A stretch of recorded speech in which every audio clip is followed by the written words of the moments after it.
Okay, what would one of my DIY black powder videos be if I didn't have a burn test? I just got done pucking the 100 grams and I'm going to test this while it's still wet. 50% acetone, 50% water, which is distilled. I'm going to tell you what I'm burning, and when I turn the camera on the block you'll be able to recognize what you're looking at. This is my pucking dye, homemade. Okay, so when I put some of the powder into the dye and I compress it with my 12-ton jack, compresses very nice. What happens is when I reach to that 12-ton pressure, some of the gunpowder works its way out in very fine flakes underneath the pucking dye. And that's what I'm going to burn, because I kind of want to see, as an early indication of what's going to happen, perhaps, when the gunpowder is fully dry. Once again, if I haven't already mentioned it, it's 2 parts Sycamore, 1 part Osage. And what I'm looking to do is having a 2-to-1 part in this mixture to see if I can slow down that burn rate of the Sycamore and get a few more feet per second with the velocity. So let me get the camera adjusted and get into position, and we'll watch what this burn does. I don't know how well you guys can see that. If I try to focus or zoom in a little bit more, it doesn't want to seem to focus. But perhaps you guys might be able to see what it is.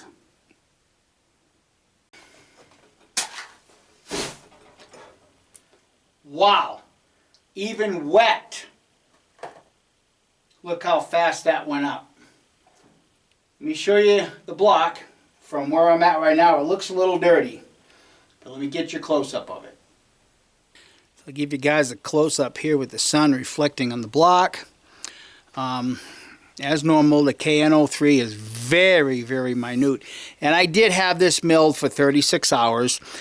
And bear in mind, this is also the block that's, got the yellow stain to it. So don't let that distract from whether you think it's dirty or not. But all in all, I mean, it wipes off pretty easy. And that's what it looks like.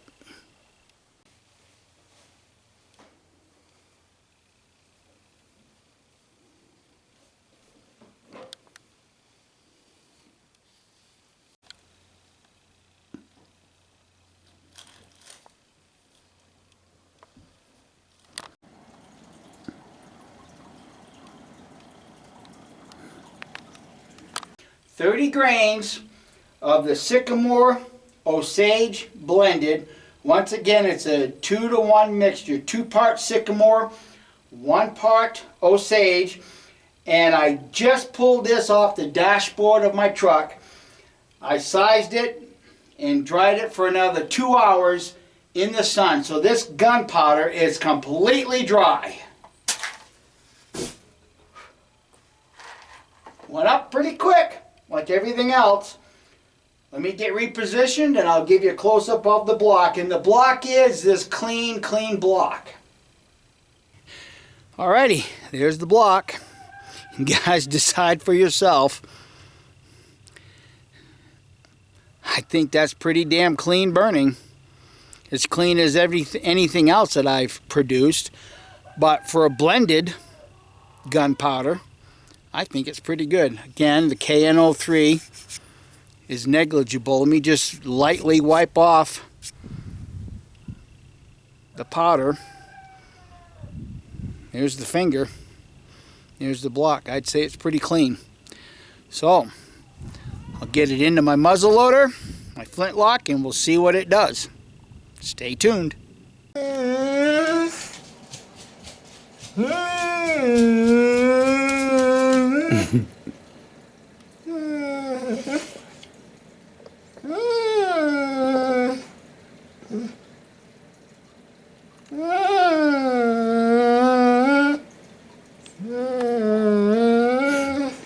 Zip, that's enough.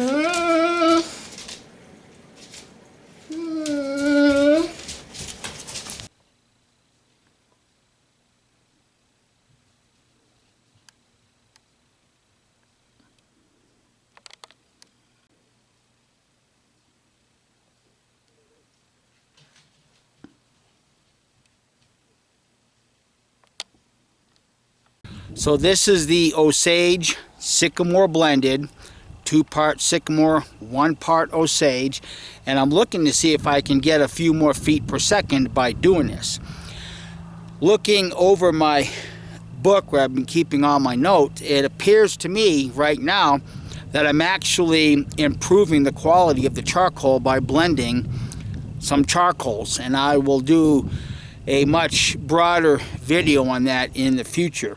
But I've already weighed it out, 80 grains by weight, and that's where she rests with the 80 grains by volume, which is about halfway up the 9, which I would say it's probably pretty close to 85 grains by volume.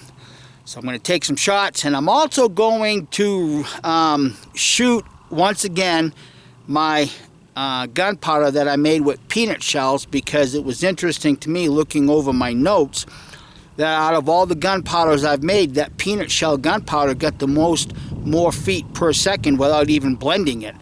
So I'm going to get all this set up here and start doing some shooting and recording some numbers for you. And while I put my earplugs in, I'm going to be charging the flintlock pan also with the Osage Sycamore blended with my little dipper, so if it has a delay in fire, I'm going to attribute it to that.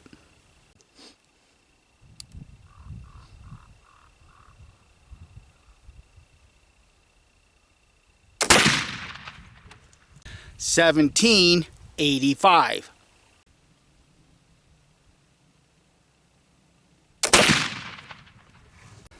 $17.27.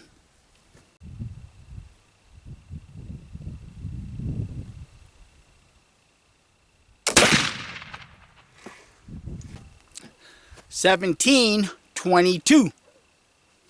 So just in case, for curiosity's sake, I don't know how well the camera's going to pick it up, but this is what I'm using for my flash pan. A lot of it is 4F, some of it's actually 3F, and if you can look at it, there's actually bigger pieces in there, but it seems to be going off well enough.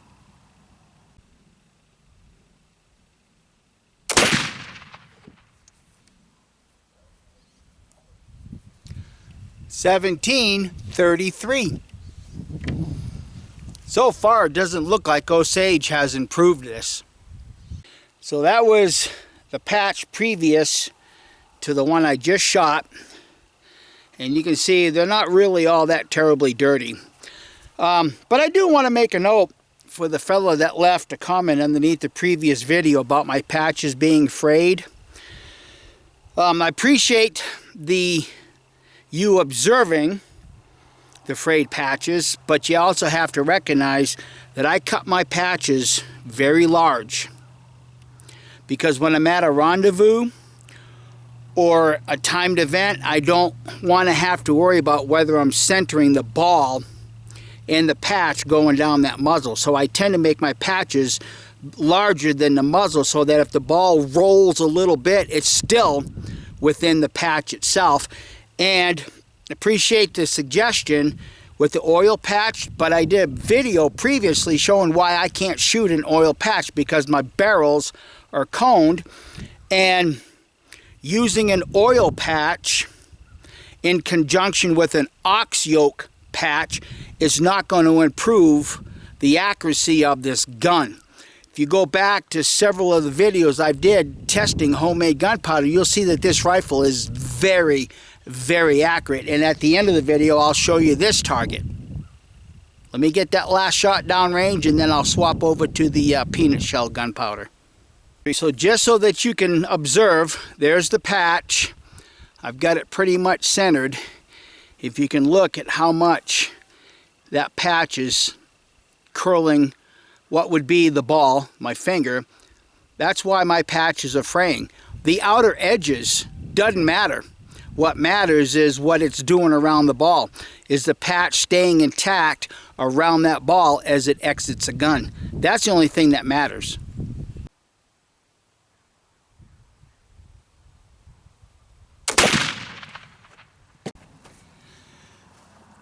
1766.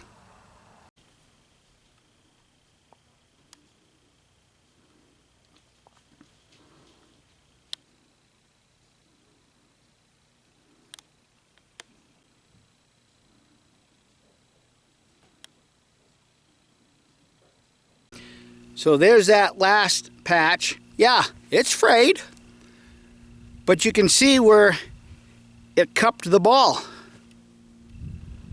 Not a problem. Let me show you the target. I really don't think an oil patch is going to increase the accuracy. That last shot went right there. The only one down here could have been just where I was holding the gun. All right, I'm going to get loaded up and we'll shoot that gunpowder that I made with the peanut shell, because I want to get more than just the 3 numbers that I had the last time when I just tested it.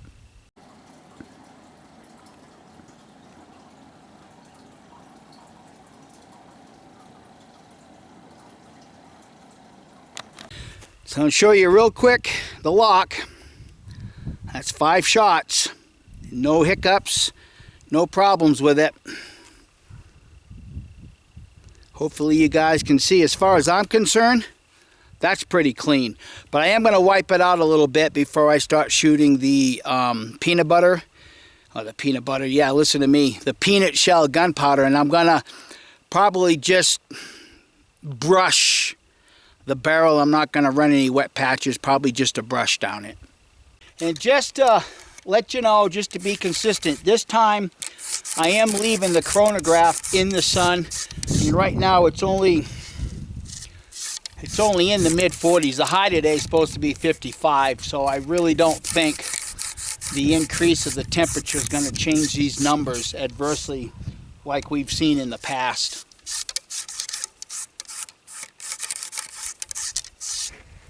So there's the first patch after just brushing it. No water to clean it. And then this is the second patch. It's coming out pretty clean. That's the difference, in my opinion, of, I don't know, running water down your barrel and saying, oh, look how dirty it is, compared to doing it dry. My opinion, huge difference. So I'm going to be using the same powder measure, not going to change that. And I did not clean out the flash pan just simply because I'm going to be using the same Osage Sycamore blended in the pan, just in case anybody's interested.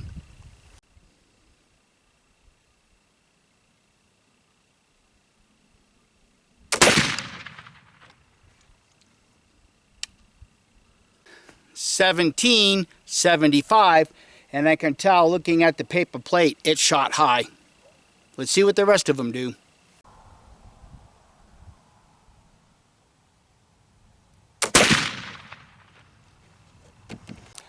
$17.41. So I did manage to find one of the patches with the Osage Sycamore blend. That's what that looks like. And I just found that patch, which was the second shot with the peanut shell. And that's, in my opinion, even cleaner than this.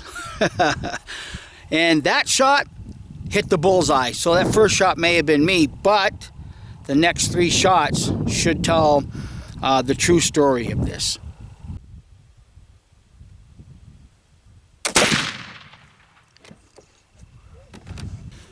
$17.55.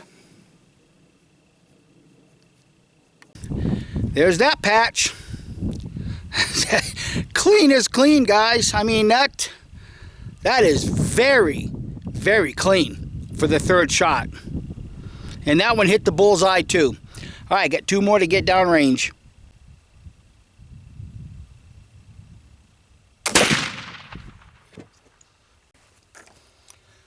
$17.62. I'm sure glad I had my wife get me some more peanuts so that I can shell. There's that patch. Hope you guys can appreciate how clean that is, I mean, I got to say, this is cleaner than my junipers, cleaner than the sycamore, cleaner than the aspen. I mean, that is clean. Okay, got one more shot to do. No, sorry, I got one more shot to do.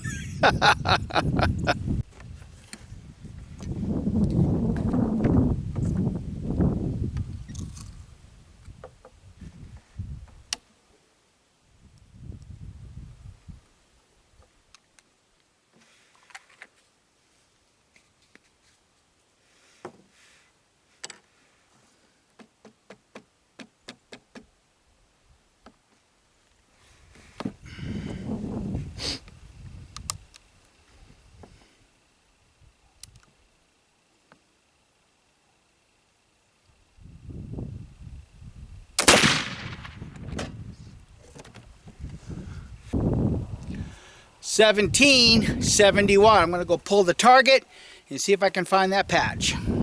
Well, I haven't found that patch yet. I'm going to still keep looking. But here's that target with the peanut shell. Other than this first one that went high, and that very well could have just been me. But you can see where the other 4 went. I don't know how an oil patch is going to improve this. I really don't. All right, I'm going to get packed up, put everything away, crunch the numbers, and give you my final assessment. I think my neighbor's donkeys came over for a scratch. There's one there. There is a second one, if you can kind of see the ears. He's right there. They are friendly, that's for sure. Let's give you guys a close-up.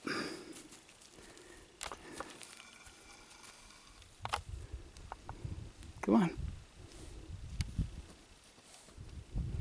Come on, you guys know me. I pet you all the time. Come on.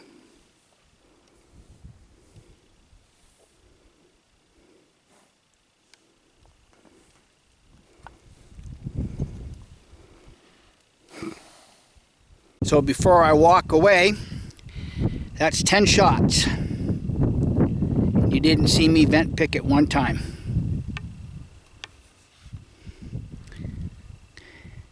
Try to get that in the sun so you can get a good look at it.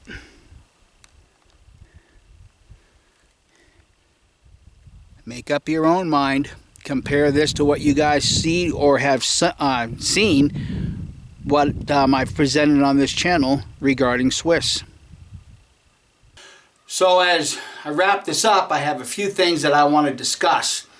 Let me get the camera adjusted and I'll show you that final patch with the peanut shell, because I did recover that and I'm absolutely impressed. I certainly hope in the full sunlight you can see just how clean that patch is after the 5th shot. I'm impressed. If you guys hear the ball mill going, yep, I got one more batch going and then I'm probably going to end it, because this peanut shell right here, as far as I'm concerned, is the game. So, how do we do with the Sycamore Osage blend? Again, it was 2-to-1, 2 part Sycamore, 1 part Osage. And the 5-shot average was 1746.6 with a spread of 63. Now the other day, when I shot the gunpowder that I made with just Osage itself as the charcoal source, the first shot was 1805, so I actually did it 2 ways if you hadn't seen that. I did it with all 10 shots, including that 1805, and I got a shot average of 1747.3. No different than the Sycamore Osage. And then I redid it with the 9-shot average, throwing out that 1805, and the 9-shot average was 1740.88. Yeah, Sycamore, just doing it the way I did it, didn't improve it whatsoever. So Sycamore as a single source for your charcoal appears to be just good on its own. Now, the peanut shell. When I tested it the first time, I only took 3 shots, okay? And the 3-shot average was 1850 with a spread of 43. This time around, 5-shot average was 1760 with a spread of 34. And I showed you the patches, just how clean that is. But let me do something here, because as I showed, this volume of measurement was based on weighing the Sycamore Osage. And this is what I use to shoot the peanut shell gunpowder. I don't know if the volume to measurement is the same, or volume to weight is the same. So I'm going to take a minute and weigh out 80 grains of peanut shell and just see where it places itself in the powder measurer. So while I do this, I've got some more deer you can enjoy.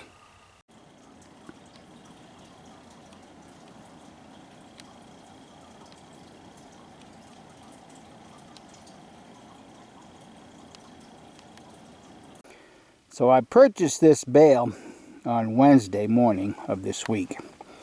It's Saturday morning right now, and I've showed and recorded the deer activity around this bale of alfalfa. And you can see they're going to town on it pretty quickly. But I came out here this morning and I discovered this. So I think those 2 larger bucks are starting to feel their oats. There's a broken limb off this juniper tree, and I've showed this before. There's the pile of elk turds. There's another broken limb, broken branch, and when I look at the tree itself, you can see now this is broken. It's broken inside there. So I'm beginning to wonder if these 2 bigger deer are starting to go at it. You can see another broken part of it right there. Another broken limb or branch, whatever, down there. Yeah, so this is getting interesting to watch. I hope I'm lucky enough to catch these 2 mule deer going at it on camera. Only time will tell. So just walking around to the other side of the same juniper bush tree, you can see where that limb is broken away, and there's another one on the ground just underneath it. I think there was a little bit of pushing and shoving last night. So there's the powder, 80 grains by weight, and look at where it occupies as far as the volume is concerned. It's right at the 90 mark, so there's at least 5 grains difference as it pertains to the weight and the volume. So if I'd have got another 5 grains into that flintlock testing it the second time around, the feet per second, in my opinion, would have picked up. I don't know if it would have picked up 100 feet per second more with the velocities, but as of right now, that's all the peanut shell gunpowder I got left made. I have some more charcoal and I have some more peanuts to eat, so I'm going to be saving those shells and making charcoal out of those. But let me dump this back in here real quick. I do want to just reiterate and show the targets. This is the Sycamore Osage blended, and this is the peanut shell, and with the exception of that first shot, and there again, oriented this way, you drop that first shot straight down and I'm right in line with everything else. So that was probably just where I was holding the sights on that flintlock. So anyhow, friends, like I said, I've got one more gunpowder that I'm making right now. I don't remember where my note is. If I remember correctly, I think it's three parts. 1 part juniper, I think it's sycamore and alder, but I don't remember for sure. But when I get ready to shoot it, we'll all know what that is. I've got a couple more days worth of blending and mixing to do with that. So anyhow, I guess that's all I have to say in wrapping this up. Thank you for watching, and if you found this video of interest, certainly hope that you'll give it a thumbs up and share it with your bestest of buds, and perhaps maybe consider subscribing. So guys, have a great day, and we'll catch you the next time around. Enjoy the final take of the deer. Bye.